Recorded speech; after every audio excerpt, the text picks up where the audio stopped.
Good morning. Okay. We're going to start by praying because, well, there's a lot going on in my brain. Okay. God, thank you for another week. I would just pray that this morning we come to this with a lot of intention and the goal to reassess our own understandings of what it is that you want us to do. And I would hope that I don't get in the way of anybody's understanding. Amen. Okay. So we're going to start in James chapter 3. James chapter 3.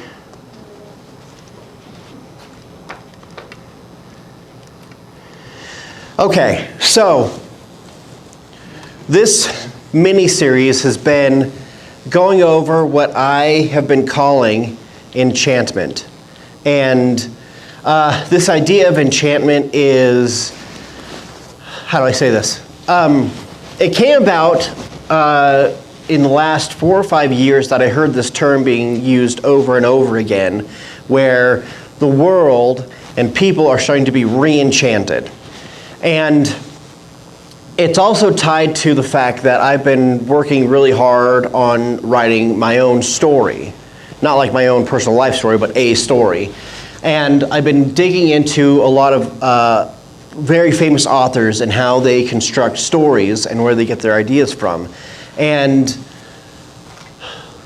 the one thing that I've noticed is that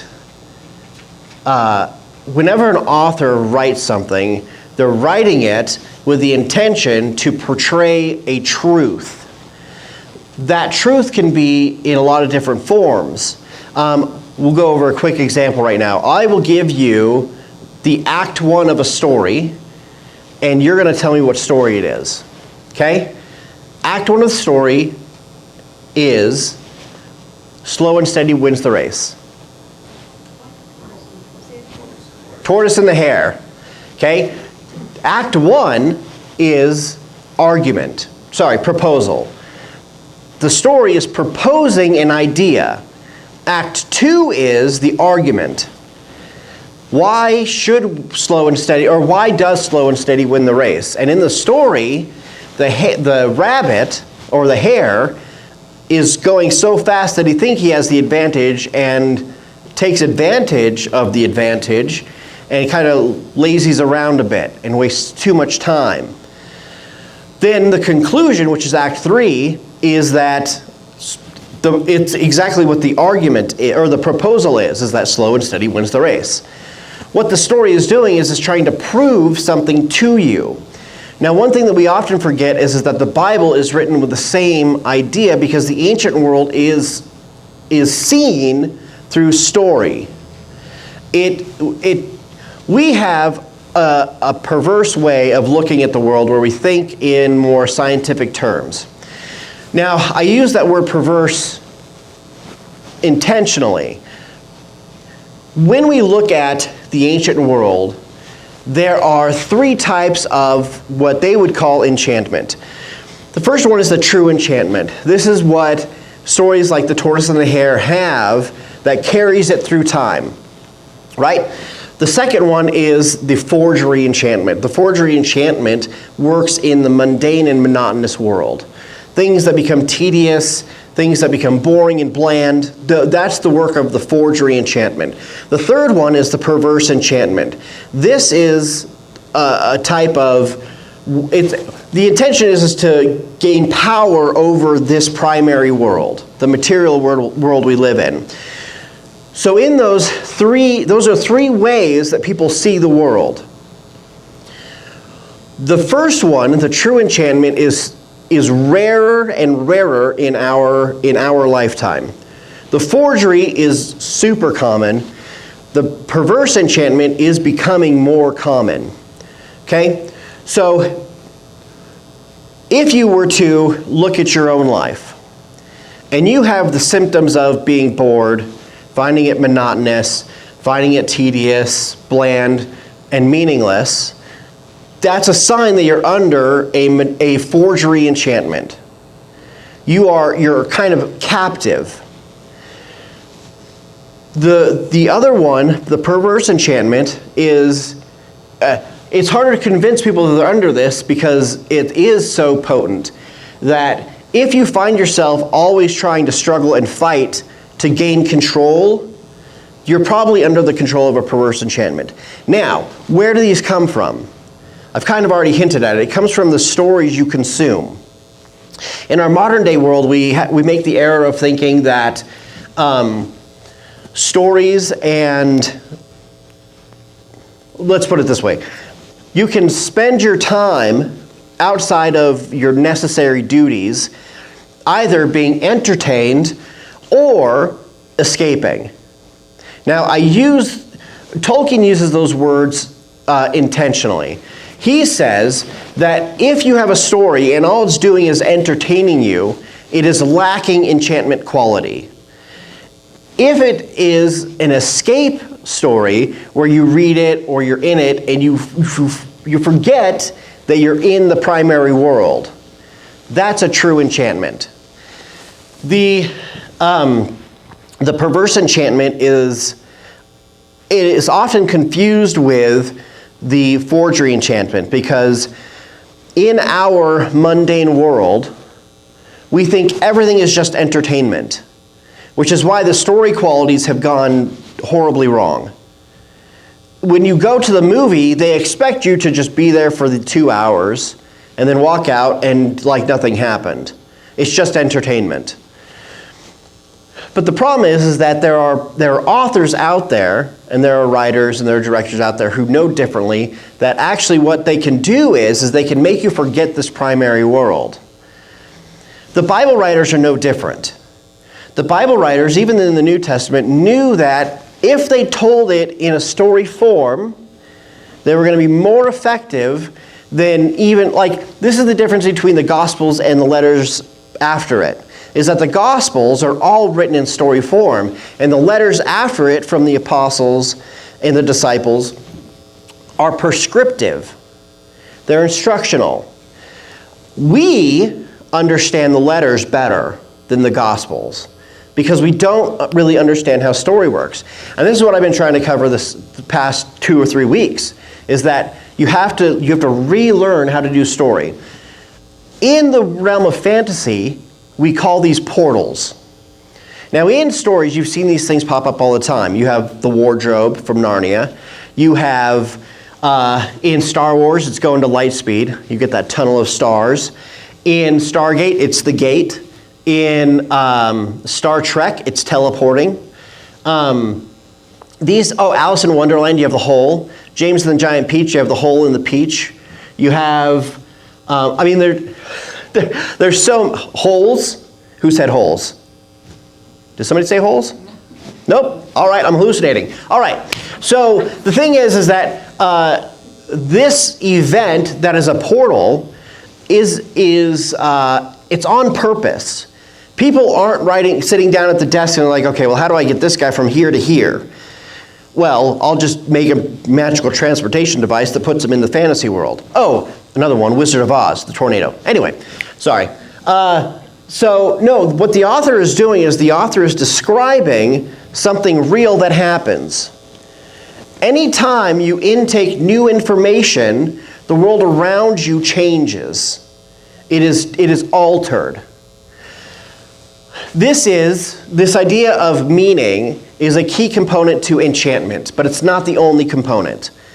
In order for your world to be re-enchanted, you have to have meaning imbued in things. This is why I went over cups to bowls.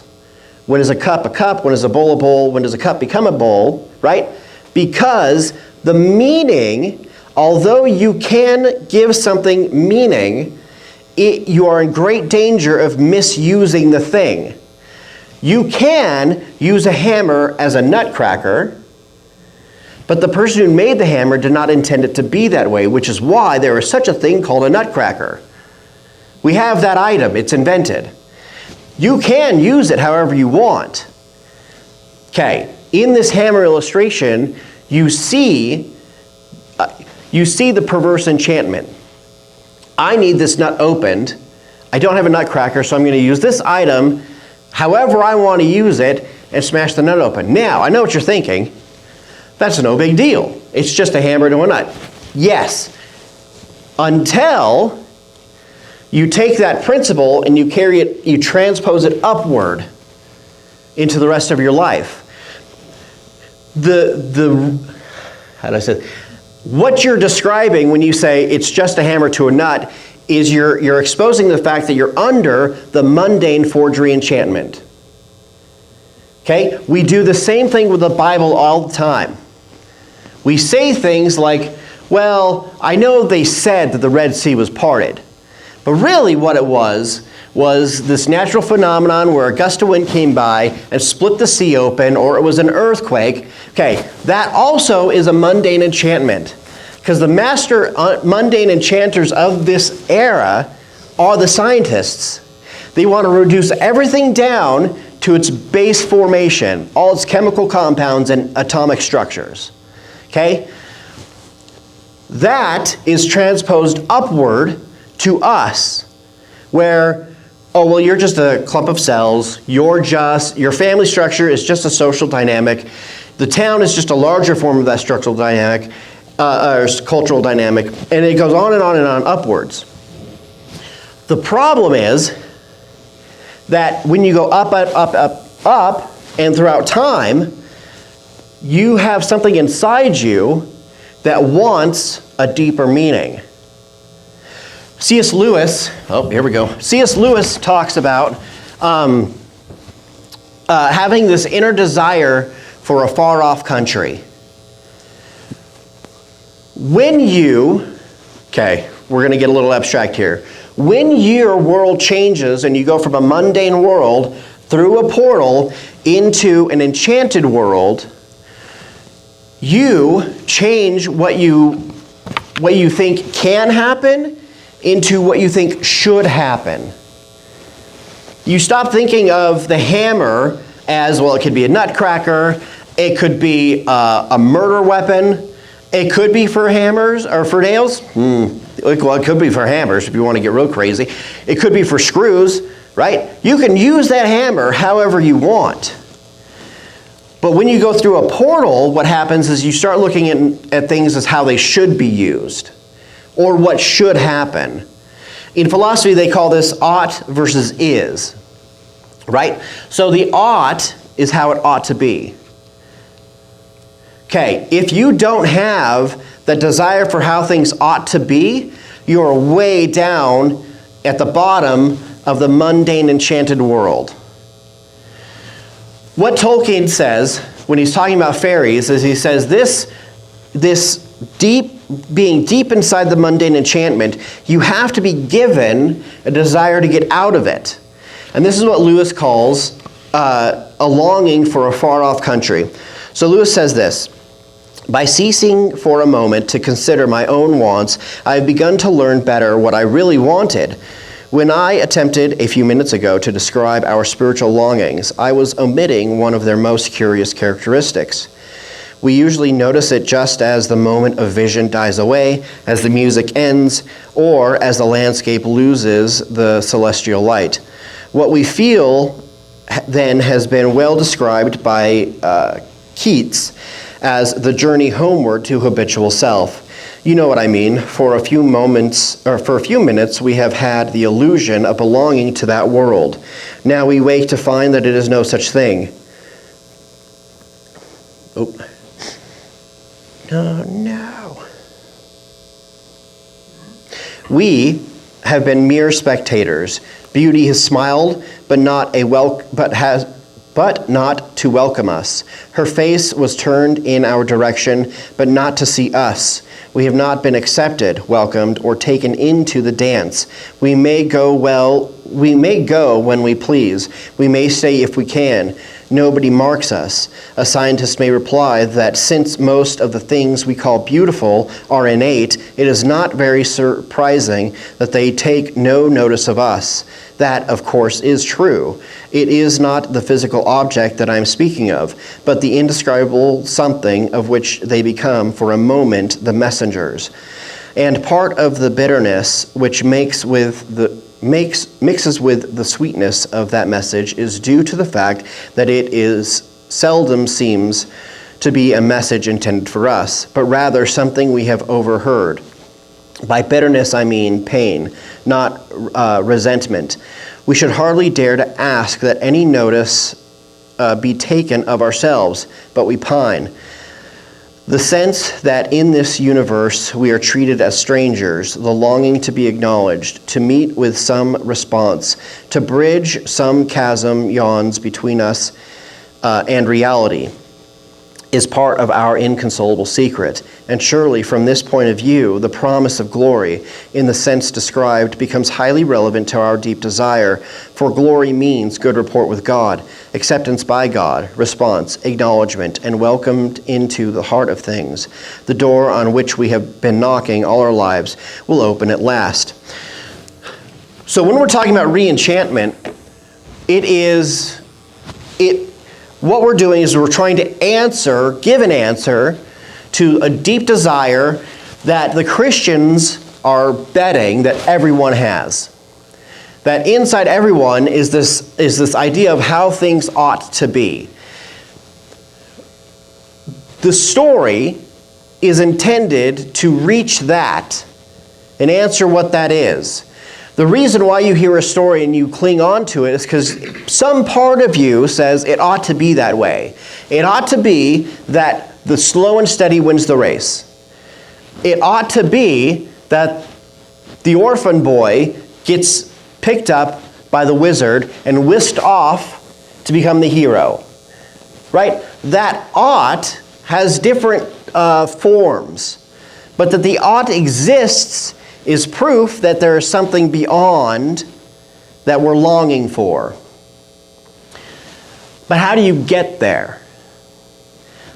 I've talked about things that American Christianity has picked up on as tradition, but aren't quite right. One of the things is that we've picked up on this idea that the Calvinist is right in thinking that humans have almost no participation in rescuing the lost. That we kind of just sit back and let God do it. Okay, I say no, but not because God can't, but because God has chosen to put us in that responsibility. Now, why do I say that? Okay, you're going to have to bridge this gap because I won't have time. If God wanted to do it himself, he would not have had the Bible recorded. The reason I say that is because story is intended to portray a lesson to everyone else. Stories, well-told stories that are intentional, are not just entertainment. They are trying to tell you something about reality. Okay. That is the first step to re-enchantment. We used to do things like tell our story to people on how we got to somewhere. Christians would call this their testimony. The New Testament would call it the gospel. It's what the disciples witnessed when they were with Christ. The Old Testament's harder because there are a lot of different narrative styles in the Old Testament. All of them are doing the same thing. They are telling you something that happened so that you can get the lessons from that thing and don't do it again. Or they're trying to tell you something true about reality to change the way you see it. Both of those things are both enchantment. Now, I'm using the word enchantment because in our modern world, we don't have other words for these things than what the fairy tales give us. The other word that I'm going to use is spells. Now, well, let's do this. Let's not use spells. That's kind of a charged word. Let's use runes versus incantations. A rune in the ancient world was a written spell. You'd put a rune on something to protect or cast a spell on the thing. An incantation was a word that you said to give a thing power or have the same effect as a rune, but a rune's more permanent. Okay, before you freak out, James chapter 3, sorry. Okay, starting at verse 1. Not many should become teachers, my brothers, because you know that we will receive a greater judgment. For we all stumble in many ways. If anyone does not stumble in what he says, he is a perfect individual, able to hold in check his whole body also. And if we put bits in the mouths of horses so that they obey us, we also guide their whole bodies. Behold, also ships, although they are so large and are driven by strong winds, they are guided by a very small rudder, whether the inclination of the pilot, or what? Oh man, let's try that one again. Verse 4. Behold, also ships, although they are so large and are driven by strong winds, they are guided by a very small rudder, wherever the inclination of the pilot wishes. So also the tongue is a small member of the body, and boasts great things. Behold, how small a fire sets ablaze, how great a forest. And the tongue is a fire, the world of unrighteousness. The tongue is set among our members, defiling the whole body and setting on fire the course of human existence, being set on fire by hell. For every species of animals and birds, of reptiles and sea creatures, is being tamed and has been tamed by the human species, but no human being is able to tame the tongue. It is a relentless evil, full of deadly poison. With it we bless the Lord and Father, and with it we curse people who are made in the likeness of God. From the same mouth, blessing and cursing. My brother, these things ought not to be so. A spring does not pour forth the same opening fresh and bitter water, does it? A fig tree is not able, my brothers, to produce olives or grapevine figs. Neither can a saltwater spring produce fresh water. All right, on the surface, Paul is saying, watch what you say. But in his ancient world, they knew that when you said something in the form of a curse, whoever you're saying it to, their world changes. They see it differently. They also see it differently based on whether they think the curse is real or fake. This is what we would consider magic. Now, magic's not a great word for the same reason why Tolkien would call it magic. Magic is reserved for the magician in the sleight of hand. It's the forgery enchantment. I prefer enchantment because what it's doing is it's engraving something in the person you're talking to. Okay, if you need an example, let's look at smaller kids. You can say anything, and that will set them in a direction. You can say a true thing, and it'll set them in the direction of understanding what true things are. You can say an untrue thing, and they think it's true, and that will set them in a different direction. Do you see what I'm saying here? Your words are not just empty things the same way we think our stories are empty. Your stories have a power, or your words have a power in them to change the world. In the same way, the rudder on a ship changes the direction of the ship, not the sails. This is why when people join the Wiccans and they start casting spells, they're not just playing with Ouija boards. Something is happening. This sort of thing is something that we've forgotten with storytelling. A story well told changes the world. It effectively can mold an entire generation to do the right thing, the wrong thing, or no thing. This is why over and over again in the Old Testament, when the Jews had forgotten God, things go bad. If you want to know which direction a society is going, you look at their stories. And I have been very frustrated with our stories. It has been a very long time since I've seen a good one. Everything is either the forgery or the perverse enchantment. It is designed either to make you just clock out for 2 hours, leave the theater and go back to it, or it's designed to make you submissive to the higher system. This is what happens with, well, not all. Okay, so let's do this. The hardest story to examine is horror stories. And horror stories are complicated because you think, okay, this is our unenchanted, our mundane enchanted world peeking through, is that we think horror stories are only meant to scare you. Let's look at 2 examples. Now, if you don't know horror stories, that's okay. I'll explain them. The first one, we have the second Aliens movie. Yes. And in the second movie, we have A Nightmare on Elm Street. A Nightmare on Elm Street goes like this. Kids fall asleep, encounter a demon man who kills them in their sleep. The main character doesn't die in the sleep, but she gets trapped in her dreams. That's the story. Okay? The second one is the Aliens movie, the second one.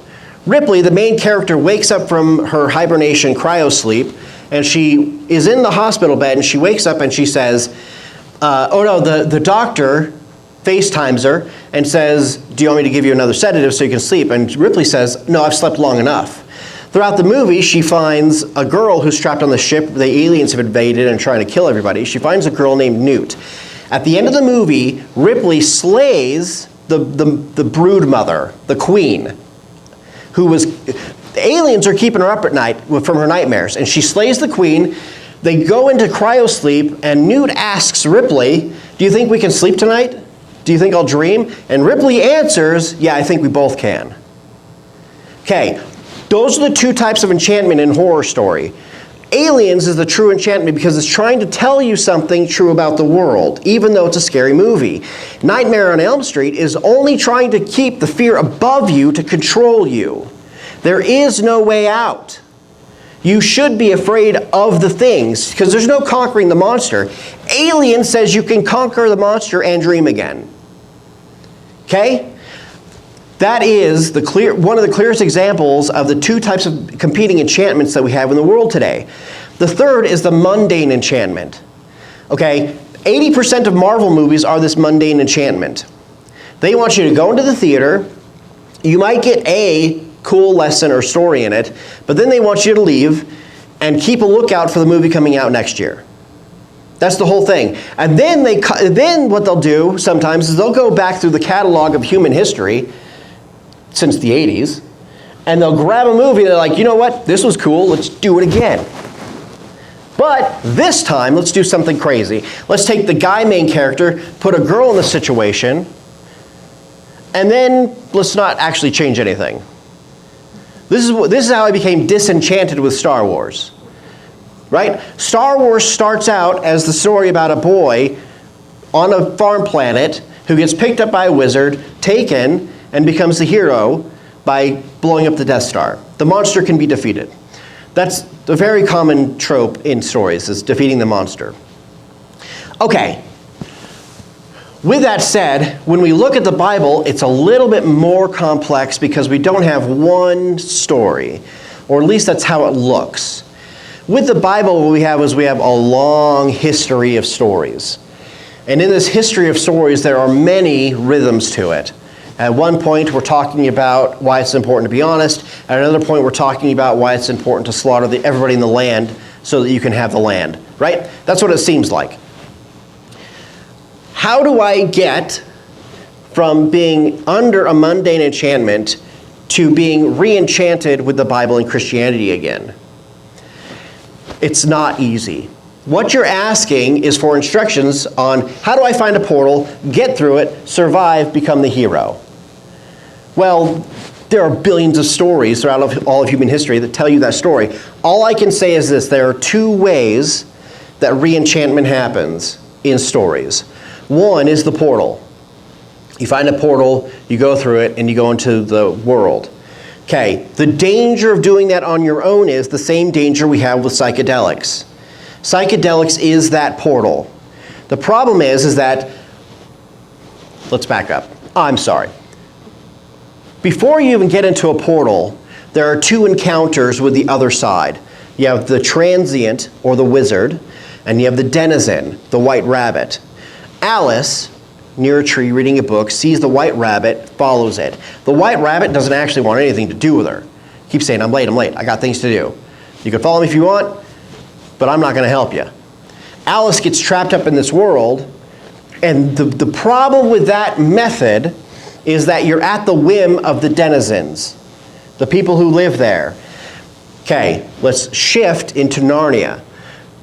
Lewis gives us a clear picture and understanding that when you just enter the wardrobe, you can either encounter a Mr. Tumnus or a white witch. Right? Those are the two types of denizens you can encounter. The person who is kind of there, they'll be nice, they'll be cordial, and they'll invite you in for dinner. They're not going to harm you. But then you have the person who wants to extract everything out of you for their own gain. Okay? That is the most dangerous way to go through the portal. And in Christianity, when we're approaching the Bible, the way that looks is, okay, this is the most boiled down version, is you crack it open and you're like, blam, that verse. And you're like, it's got to mean something. It's got to mean something in my life. And so you carry that verse throughout the week and you're like, well, that didn't mean anything. And then you try it again. Okay, that is the most basic version of portal travel by relying on the denizens. Because what you're doing is you're basically relying on luck to give you the answer. But the problem is, when you do that, you're not the only force involved in the world here. This is the danger of psychedelics and Ouija boards. Ouija boards are more potent and controlled. And you can make the argument psychedelics are, okay, let's not go down that rabbit hole. Okay, so the danger with psychedelics is that you don't have control over the situation. The same thing with opening up the Bible and just picking a verse. There are so many external spiritual forces at work that are pressing on you that if you're hoping to navigate the world that way, it's going to eat you. Okay, proper portal travel is with a transient, the wizard. Somebody enters your life and they say, hey, you know that dream you had and you want the world to be this way? Yeah, it turns out it can actually be that way.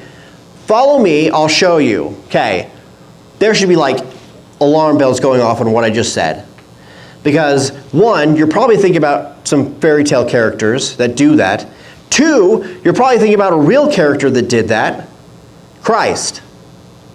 Okay, do you see where everything is culminating at the top? Christ is a transient being. What he wants to do is he wants to grab you, take you through the portal,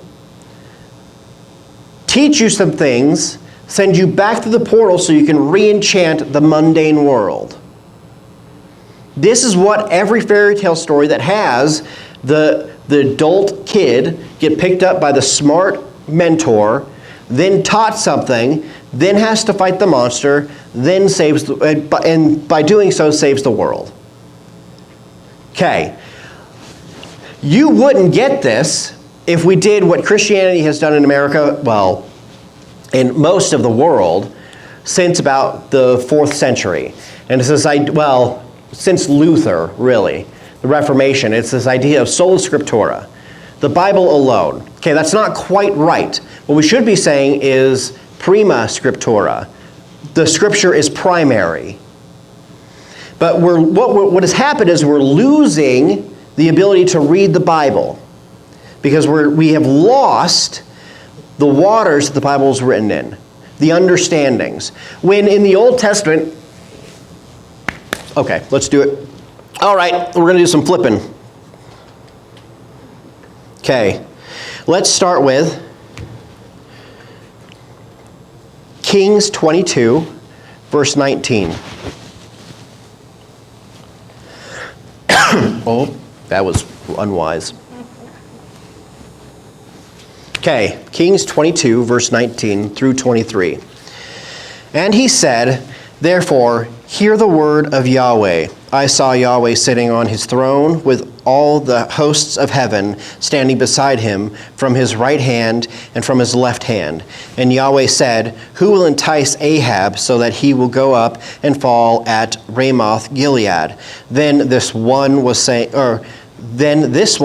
one thing, and the other one was saying another thing. Then a spirit came out and stood before Yahweh and said, I will entice him. And Yahweh said to him, how? And he said, I will go out, and I will be a false spirit in the mouth of all the prophets. And he said, you shall entice and succeed. Go out and do so. So then, see that Yahweh has placed a false spirit in the mouth of all of these your prophets, and Yahweh has spoken disaster concerning you. Okay. What did it mean when it said a spirit came to God? That's interesting. Okay, Daniel chapter 7, verses 9 and 10. I continued watching until thrones were placed and an ancient of days sat. His clothing was like white snow, and the hair of his head was like pure wool, and his throne was a flame of fire, and its wheels were burning fire. A stream of fire issued forth and flowed from his presence. Thousands upon thousands served him, and 10,000s upon 10,000 stood before him. The judge sat, and the books were opened. Okay. A lot of people have a tough time with Daniel. Okay. Verse 9, the very beginning. I continued watching until thrones were placed and an ancient of days sat. Okay, imagine that picture. We know what the ancient of days is. That's God. He'll have the head throne. What are all the other thrones placed around him at this time of Daniel? And it's okay you don't have an answer because we didn't really go into it. Okay? That is a question that we have that kind of needs to be answered in order to understand the world. Okay, we'll skip back a little bit to Daniel chapter 4, verse 14.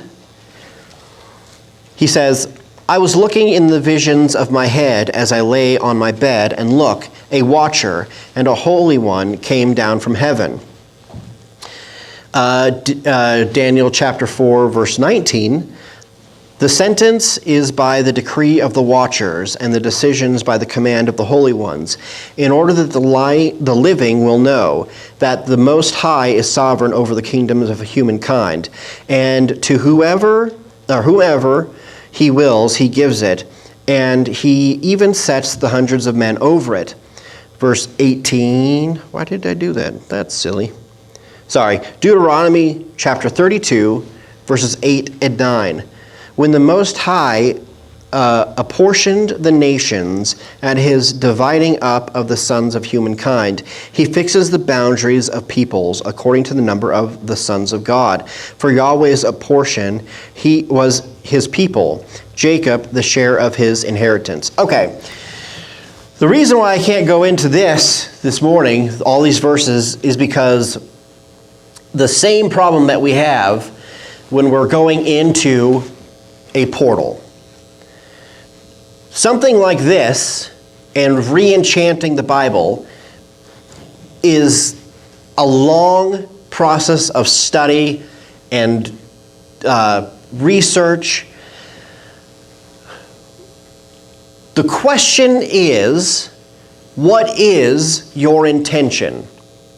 Whenever a transient goes to somebody who has that dream of how things ought to be, they always ask them, what is it that you want?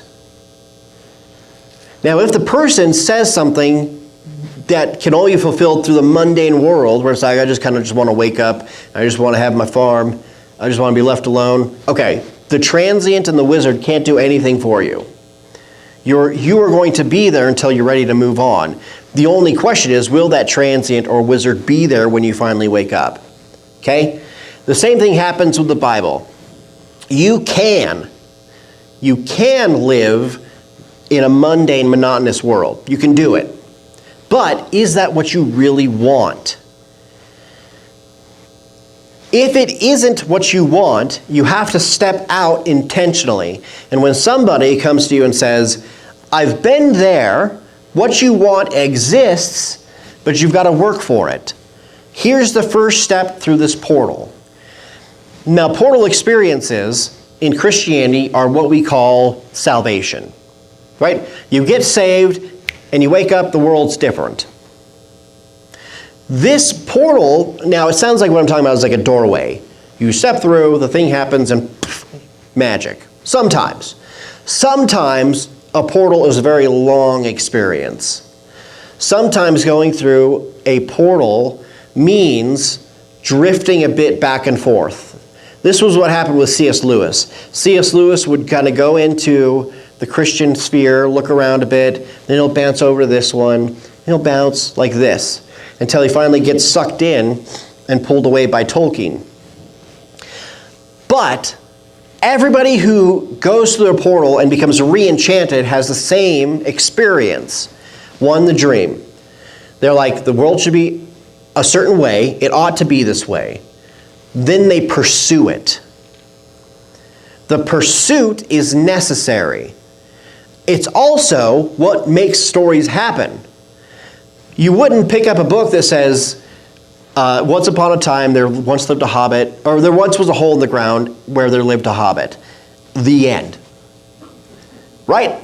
Nobody wants to read that story, but also nobody wants to live that story either. What happens is the forgery mundane enchantment takes hold, and we think that this is all there is. But that's by design. That mundane world is designed to make you think that. The only way that that mundane enchantment works is if it keeps distracting you from that dream that you have of how things ought to be. Okay, this is what science does nowadays. Science wants you to think that all there is a culmination of atoms that make everything the way that it is. That's it. If you believe that, there is nothing else. That is a disenchantment. The only way to re-enchant that world is to find that dream and reignite it. That is why telling stories works. It's because deep down inside, everybody wants a Gandalf to show up at the door, open it up, and 12 dwarves come in and they're like, we need you to be our robber. And then you go fight the dragon. Or what we want is we want the spaceship to land and be like, we've been looking for you. We're going on an adventure. Get in, dirtbag, right? That's what we want. We want those sort of things. Okay, the American fairy tale is the Western. Okay? The fairy tale doesn't have to be whimsical and magical. It can be simply, man puts on badge, man drives bandits away. Or, man puts on mask, gets on his white horse, has a sidekick, and is heroic, right? That is the type of things that we're talking about here. We don't have that with the Bible because we don't know how to read stories anymore. In order to do that, you have to give up some pride, you have to give up some arrogance, and you have to do what Tolkien said and realize that these stories aren't... He said, the type of person that thinks that children's stories are for children are the same type of single person who thinks children are a creature of their entire own, like their own creature. They don't know anything about the world. They still have a bunch to learn, so they're going to go read The Tortoise and the Hare in the nursery, and this book is going to be put on their bookshelf, and they're going to open it up, and they're going to rip the pages out, but that's okay, it's just a kid's book. Okay? We have to remove that pride from us and relearn how to read a story. Part of that is to start believing in things that sound silly, like enchantment, like the idea of your words having a magical quality to them. The other thing is thinking that the world is only one way and that it can't be changed. Another way is thinking that there aren't people out there trying to pull you to the higher world. transients exist. The wizards exist. Right? David and Goliath, giants exist. The Red Sea was parted. The minute you deny those, you are either trying to propagate the forgery enchantment or the perverse enchantment.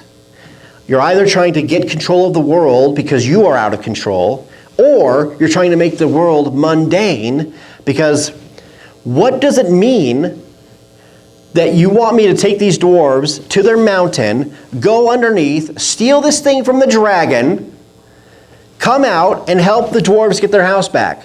What do you mean that's what you want me to do?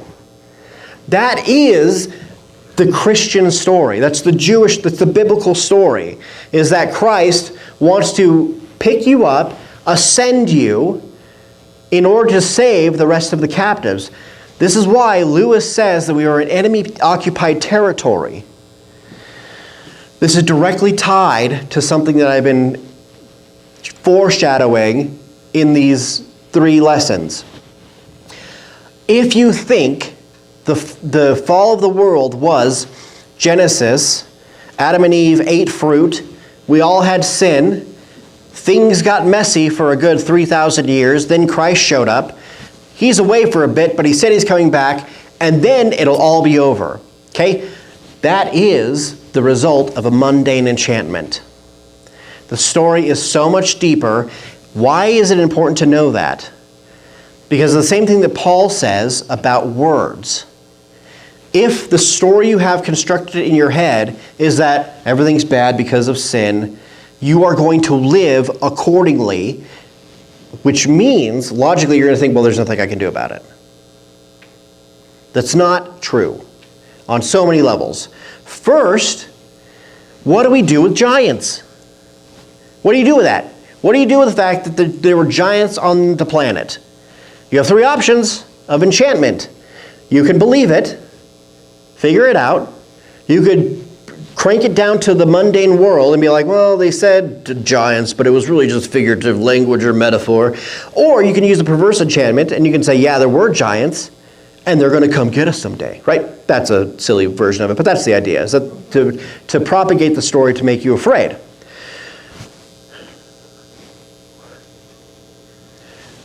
The verses I read are alluding to the fact that there seems to be what Michael Heiser calls the divine council. There seems that God, before creation, God is at the head, and he had a council who was participating in ruling over the planet. Then Satan fell, and some demons fell, convinced Adam and Eve, but then that story carries on to Genesis chapter 6 with the Nephilim. Then that story carries on to the Tower of Babel, where the Tower of Babel was an event where God said, okay, all of you people want to follow these fallen members of the divine council? All right, I'll make you guys made like perfect pair. You're going to speak their language, you're going to speak their language, you're going to speak their language. This divine council member is going to go over you, and you, and you, and you. This guy, Abraham, he's mine.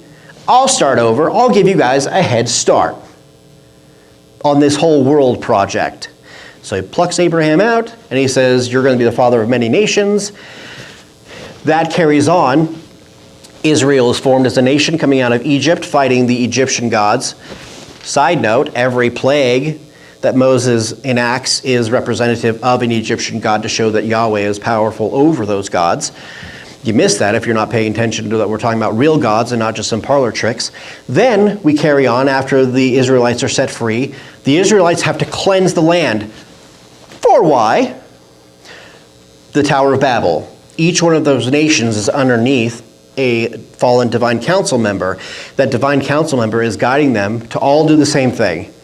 Undermine each other, steal from each other, lie to each other, kill each other, over and over and over again. And God says, you and your ancestors have aligned with these gods. You've picked your side. The war begins now. And then Israel, the nation of Israel, sent in to cleanse the land, not just of the people, but also the idols. If you think the idols are just empty statues that they crafted, that's wrong. Idols are like lightning rods. Idols were made to have the god come down and inhabit during the ceremony.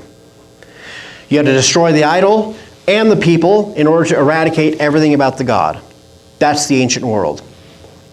Then we go on for a good 2,000 years, and Israel is under the captivity of the Roman occupation. The temple is not yet. Roman occupation, Christ shows up, and Christ says, okay, new game. We're no longer recognizing nation borders. Nope. Yes, nation borders. I am resetting the playing board. Now, I am going to infiltrate every nation, and I'm going to start converting everyone. Satan gets angry and has Christ killed. This is why Satan was tempting Christ in the wilderness. He was fact-finding. He was asking questions saying, if you're really God, and Christ was like, I am. And so Satan's like, okay, let's see if you can live. Christ didn't live. Christ died, sacrificed. We have the cross, and I've said this over and over again when we were talking about charged objects. The cross is a multi-layered charged object. It is what Tolkien called a eucatastrophe. It is a combination of euphoria and catastrophe. At the instance that Christ is put on the cross, well, the whole crucifixion process is that God is being tormented, but then rises from the dead for our salvation. Both those things are in the cross. After that, Christ descends, conquers death, gets the keys, witnesses to those in captivity within Hades, then ascends back up to our plane, tells us, I'm kind of back, but not really, and actually I'm leaving to prepare you a place. Here's some things to look out for, but I'm coming back. Christ has been away for a bit. Okay. You do not get that understanding of the macro story of the Bible if it's just entertainment. Or if it's the other thing, if it's the perverse enchantment. If you're going to the Bible to find ways to conquer the world so that the chaos chills out for a bit, that's not how it's done either. The true enchantment entices that desire within us of how things ought to be, gives us a story that they can be that way, and that the Bible agrees that they should be that way. But in order to make it that way, you have to put in the work. Okay. That is why I started with the boring nonsense about fairy tales. The way you tell the story matters. You have to be intentional. When you set out and you want people to become Christian, why do they want that? What are you going to do? What are you going to say that makes it better than their mundane world? That's what the book of Acts is. The book of Acts is Christians going out and taking a true enchantment to a mundane enchanted world and re-enchanting it. Now the daunting question is okay, well, how come we're not splitting waters now? Okay, I'm not 100% sure, but I do think it has to do with the fact that our world is disenchanted. We don't actually know how to tap into that re-enchantment, and therefore we're not seeing the types of miracles we see in the book of Acts. Now, if you're tuned into what's going on in the world, you're going to hear this term re-enchantment over and over again, which means you're going to hear it in the three forms. You're going to hear it in the true form, you're going to hear it in the forgery form of the mundane enchantment, and you're going to hear it in the perverse form of the perverse enchantment. I can't help you. You've got to do that research on your own to be able to decipher which one is which. Part of that, I would encourage you, is to start reading some of your old favorite stories or watching your old favorite movies. Figure out which one of those is going to guide you to understand how story works. Then take that understanding and go to the Bible. I'd start with Genesis and get the story, read, do research. Come back, read again, read further, do research. In connection with our old ancient stories that changed worlds. All right, let's pray. God, I appreciate this opportunity to share something you've been giving me for 4 or 5 years now. And I, for one, I'm so thankful that you shared this with me and made it aware that the stories that I loved growing up weren't just stories or ways to check out for weeks or hours. I'm thankful that you gave people stories that actually meant something, so that when we get in the place that we are now, where the Bible seems unreadable, we have a way of re-understanding what the ancient people meant and their intentions. I would just pray that you give us opportunities to engage in a leisure life and re-enchant your word. Amen. You guys are dismissed.